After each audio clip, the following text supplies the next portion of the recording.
ये एक बेहद ही महत्वपूर्ण प्रेस वार्ता है और जैसा कि आप सब जानते हैं, आज ऑपोजिशन पार्टीज ने एक जॉइंट स्टेटमेंट दिया और एक विचित्र बात यह है कि अभी तक हम जानते थे कि और तरह के दिवालियापन विपक्ष के हो चुके हैं, लेकिन आज संवैधानिक और नैतिक दिवालियापन भी विपक्ष का सामने आया है। सबसे पहले उजागर करने की बात है, जो 3 किसानों के कानून आए हैं उसके मद्देनजर विपक्ष कहता है कि हम जो प्रेसिडेंशियल एड्रेस होता है संविधान के तहत, उसका बॉयकॉट करेंगे। तो पहला बिंदु तो मैं ये उठाना चाहूंगा, ये वही विपक्ष है जो कुछ समय पहले तक कह रहा था संसद का सेशन होना चाहिए,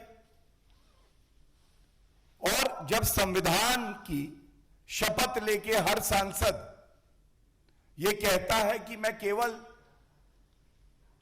संविधान का पालन नहीं करूंगा, मैं संविधान की रक्षा भी करूंगा।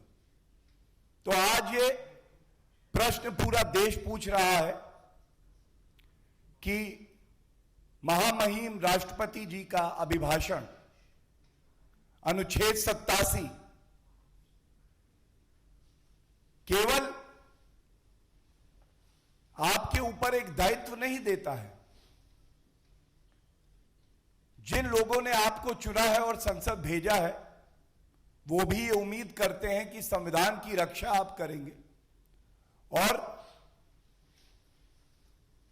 सत्र से पहले ये जो राष्ट्रपति जी का अभिभाषण है, इसमें आपको सम्मिलित होना आपका कर्तव्य है, आपकी जिम्मेदारी। और ये पहली बार ऐसा नहीं हुआ है। इससे पहले भी याद करिए, जब देश नरेंद्र मोदी जी के नेतृत्व में भारत का स्वर्णिम इतिहास लिख रहा था, जीएसटी कानून जो कांग्रेस दशकों तक असफल रही पारित करने में, कॉन्सेंसस बना के जब बीजेपी की एनडीए की सरकार ने पारित किया और एक स्पेशल सेशन बुलाया गया, तब भी कांग्रेस ने यही व्यवहार किया और कहा हम बॉयकॉट करेंगे। तो आज देश ये जानना चाहता है कि आप क्या बॉयकॉट करेंगे। देश की जनता ने आज इन विपक्षी पार्टियों को बॉयकॉट कर रखा। ये दिखाती हैं कि संविधान में इनकी आस्था नहीं है, सर्वोच्च न्यायालय में इनकी आस्था नहीं है, संसद में इनकी आस्था नहीं है, प्रधानमंत्री जी में इनकी आस्था नहीं है, आर्मी में इनकी आस्था नहीं है, पुलिस में इनकी आस्था नहीं है। आस्था किसमें है ये तो बताइए। एक और चार्ज लगाया, अनर्गल जैसी बातें विपक्ष आजकल करता है। उन्होंने कहा ये जो 3 कानून हैं ये एक मनमाने तरीके से पारित हुए हैं। तो जिनकी याददाश्त चली गई है, जो राजनीति के गजनी बन गए हैं, मैं केवल आपके समक्ष उनकी याद को तरोताजा करना चाहता हूं कि ये झूठ की राजनीति कब तक चलेगी। जब लोकसभा में ये 3 कानून पारित हुए तो विपक्ष की तरफ से, कांग्रेस की तरफ से, सबसे बड़ा दल है, अधीर रंजन चौधरी जी ने बहस में हिस्सा लिया। टीएमसी की तरफ से महुआ मोइत्रा और कल्याण बनर्जी साहब बोले, समाजवादी पार्टी की तरफ से टी हसन जी बोले, डीएमके की तरफ से सुंदरम जी बोले और बाकी और कई अन्य विपक्ष के नेता भी बोले। इसी तरह से राज्यसभा में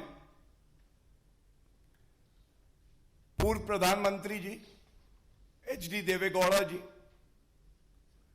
डीएमके के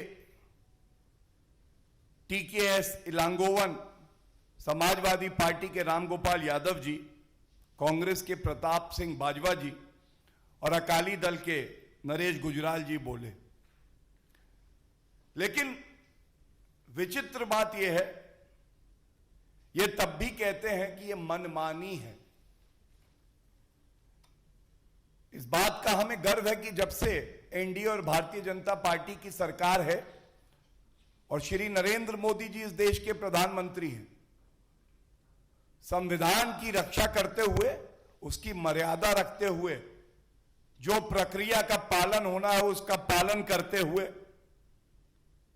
कानून पास होते हैं, सर्वोच्च न्यायालय का सम्मान होता है, संविधान को एक नई ऊर्जा, नई जान दी जाती है, संविधान तार तार नहीं किया जाता है। तो ये बताइए, एक बात कही जाती है, यूं तो कोई बेवफा नहीं होता, कुछ तो मजबूरियां रही होंगी। ये जब संसद में चर्चा चल रही थी तो शिवसेना, जो आजकल अलग तरीके की भूमिका निभा रही है, उसने समर्थन कर दिया इन कानूनों का। आज ये विरोध कर रही है। कांग्रेस पार्टी अपना मैनिफेस्टो पढ़िए, 7/11, मैं समय नहीं लूंगा, लेकिन वो कहता है एपीएमसी एक्ट जो है रिपील कर देंगे, खत्म कर देंगे और एसेंशियल कमोडिटीज एक्ट का संशोधन करेंगे। शरद पवार जी एनसीपी से जब कृषि मंत्री थे तो लिखते थे चिट्ठियां कि किसानों का भला इसी में है कि एपीएमसी एक्ट को संशोधित किया जाए। अकाली के बारे में क्या कहना, उनके सर्वोच्च नेता, हमारे लिए बड़े सम्मानित हैं, प्रकाश सिंह बादल जी ने कहा यह किसानों के हित में कानून है। हरसिमरत कौर बादल जी ने भी यही बात कही। तो अब ऐसी क्या मजबूरी आ गई? और आम आदमी पार्टी ने तो एक कानून लागू किया, नोटिफिकेशन किया, लेकिन फिर भी अब पलट गई है। नहीं पलटे, अपने पद पे अडिग रहे, चाहे रास्ता कितना ही मुश्किल क्यों ना हो। अगर देश के हित में है तो उस रास्ते पे चलेंगे। वो हमारे आदरणीय प्रधानमंत्री श्री नरेंद्र मोदी जी हैं। एक वचन लिया उन्होंने, किसानों का हित करेंगे, रॉबर्ट वाड्रा की तरह किसानों की जमीन नहीं हड़पेंगे, किसानों को 1.5 गुना एमएसपी देना, स्वामीनाथन कमीशन की सिफारिश, और स्वामीनाथन जी ने तारीफ करी। किसान सम्मान निधि 1,20,000 करोड़ रुपए सीधा किसानों के खातों में पहुंचे। सॉइल कार्ड देना, अगर किसी ने चरितार्थ किया है तो वो देश के प्रधानमंत्री नरेंद्र मोदी जी हैं। और इसीलिए देश आज पूछता है कि विपक्ष की पार्टियां कहती हैं हम बॉयकॉट करेंगे, ये पलटियां आप क्यों खा रहे हैं? इसकी वजह तो हमें बता दीजिए। और इसके बाद एक बात और आई, जो गणतंत्र दिवस पे कानून को तार-तार किया गया। गणतंत्र दिवस वो पवित्र दिवस है जिस दिन हमें अपना संविधान मिला, लेकिन उसी दिन हमने देखा किस तरह से कुछ बहरूपीय जो अपने आप को किसान बोलते हैं,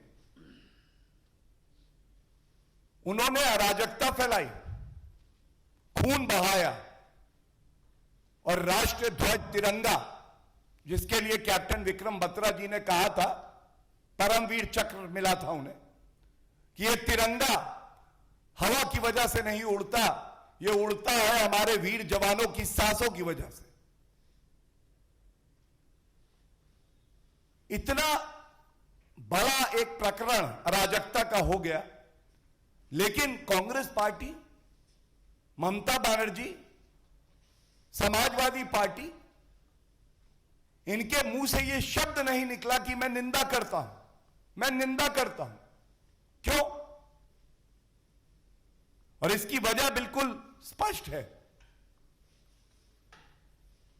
जब देश से ऊपर मोदी जी के लिए नफरत हो जाए, देश का चाहे नुकसान हो जाए लेकिन मेरा राजनीतिक लाभ हो जाए, तो आपके चरित्र में यह ताकत नहीं रहती कि आप गलत को गलत और सही को सही कह सके, कि आप ये समझ सके कि हां, मुझे देश के साथ खड़ा होना है, पहले देश हित है, देश हित सर्वोपरि और उसके बाद कोई और राजनीति। और इन्होंने यह तक कह दिया कि ये पूरा जो आंदोलन और प्रकरण है ये बहुत ही शांतिपूर्वक हुआ। तो मैं एक बात जरूर कहना चाहूंगा एक नागरिक होने के नाते, और जो बात आज हर देशवासी महसूस कर रहा है, जय जवान जय किसान का एक नारा है हमारा, तो पुलिस भी जवान की श्रेणी में आती है, और चाहे जवान हो और चाहे किसान हो, यह अपना लहू तो बहा सकता है, लेकिन यह किसी नागरिक का, जो हमारे देश का है, उसका लहू नहीं बहा सकता। आप भी ये मानेंगे कि आज पूरा देश दिल से सैल्यूट कर रहा है उन पुलिस कर्मियों को जिन्होंने ये सुनिश्चित किया कि उनका खून तो बह जाए, लेकिन किसी नागरिक की जान पे हम नहीं बनने देंगे, जिन्होंने ये सुनिश्चित किया कि बिना एक गोली चलाए अराजक तत्वों को हम ठीक करेंगे, जिन्होंने ये सुनिश्चित किया, जिसकी बात विपक्ष नहीं करेगा, कि जो 300 लोग परेड में फंस गए थे, जिसमें बच्चे भी थे, हमारे और आपके बच्चे थे, उनको कैसे सुरक्षित स्थानों पर पहुंचाया जाए, यह भी हमारी वीर पुलिस ने सुनिश्चित किया है। और इसीलिए आज मैं इतना ही कहूंगा, राजनीति जरूर करिए, लेकिन सेना के लिए अपशब्द कह देना, जो कि कांग्रेस का पुराना इतिहास रहा है, आर्मी चीफ को सड़क का गुंडा बुला देना, कह देना कि आर्मी ज्यादा सिविलियंस को मारती है, आतंकवादियों को कम, पुलिस कर्मियों को कभी शाबाशी ना देना, यह ओछी, हल्की और गंदी राजनीति है, और इससे आप हमारे लोकतंत्र को कमजोर करते हैं। एक बात और आई, उन्होंने यहां तक कह दिया कि इस पूरी प्रकरण में जो हिंसा हुई है वो सरकार ने खुद कराई। तो ये वो सरकार है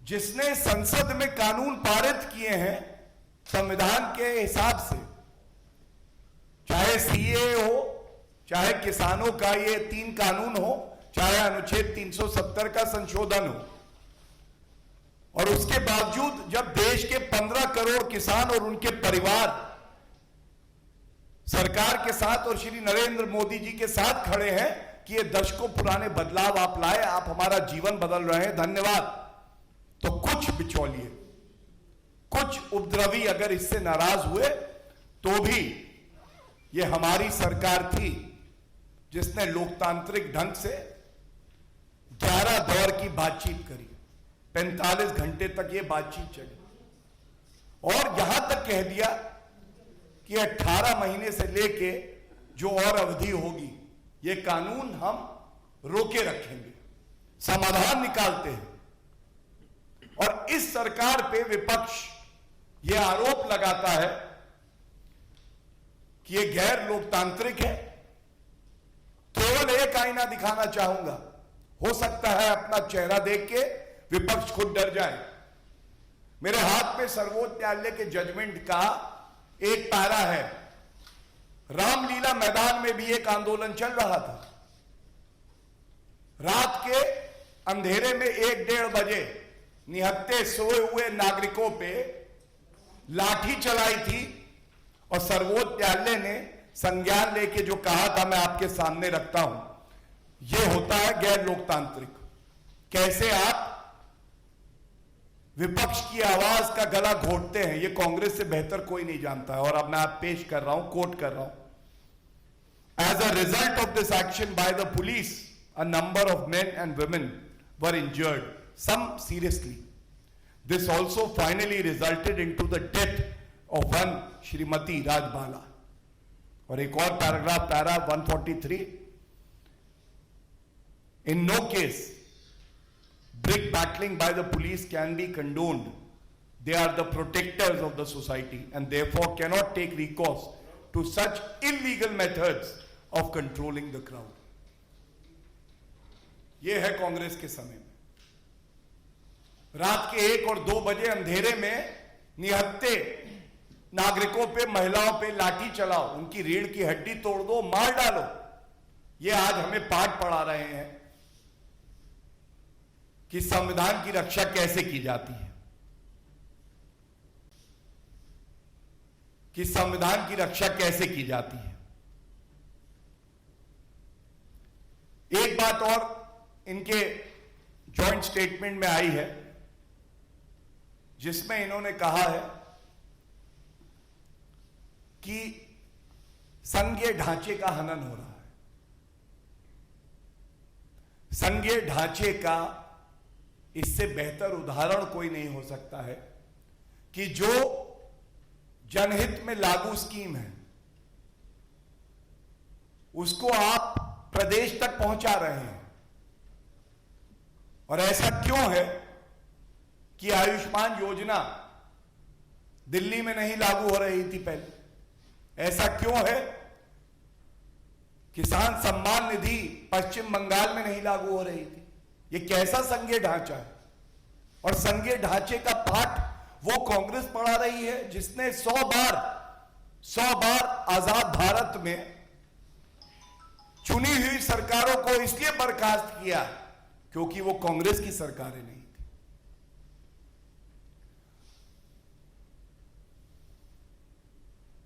और ये जो जॉइंट स्टेटमेंट आया है इसमें 16 पार्टियों का नाम है।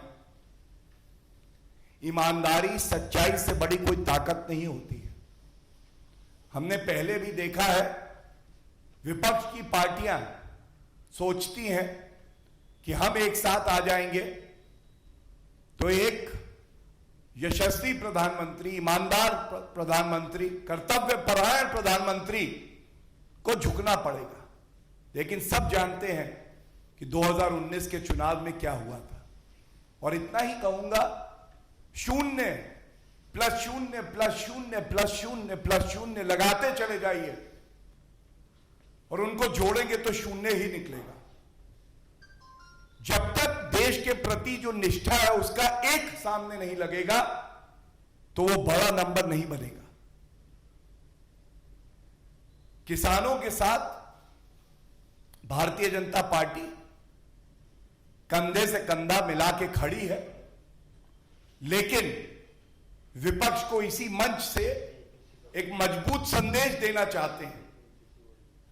अगर देश हित में कोई कदम उठाया गया है, चाहे वो अनुच्छेद 370 हो, चाहे सीए हो, चाहे ट्रिपल तलाक का हो, चाहे किसानों का जो कानून है वो हो, और आप ये सोचते हैं कि दबाव बना के वो वापस हो जाएगा, तो याद रखिएगा ये श्री नरेंद्र मोदी जी की सरकार है। ये केवल जनता के सामने झुकती है। किसी विपक्ष में, खासकर उसमें जो भ्रष्टाचारी, सांप्रदायिक हो, वंशवाद से पीड़ित हो, इतनी ताकत नहीं है कि दबाव बना के अनुचित कदम जो देश के हित में ना हो हमसे करवा ले। और अंत में इस प्रेस वार्ता का यही कह के करूंगा बरसों से तिरंगे की बात हो रही है। जब तक भारतीय जनता पार्टी की सरकार है और श्री नरेंद्र मोदी जी देश के प्रधानमंत्री हैं, ना तिरंगा कभी झुका था, ना झुका है और ना झुकेगा। और ऐसी कोई ताकत पूरे विश्व में नहीं है जो हमारे तिरंगे का अपमान कर सके। नमस्कार, मैं हूं मानक गुप्ता। अगर आपको हमारा ये वीडियो पसंद आया हो तो इसे लाइक और शेयर जरूर करें, और हां, हमें सब्सक्राइब और फॉलो करना ना भूलें ताकि आप देश और दुनिया की कोई खबर मिस ना करें। तो जुड़े रहिए हमारे साथ और देखते रहिए न्यूज़ 24।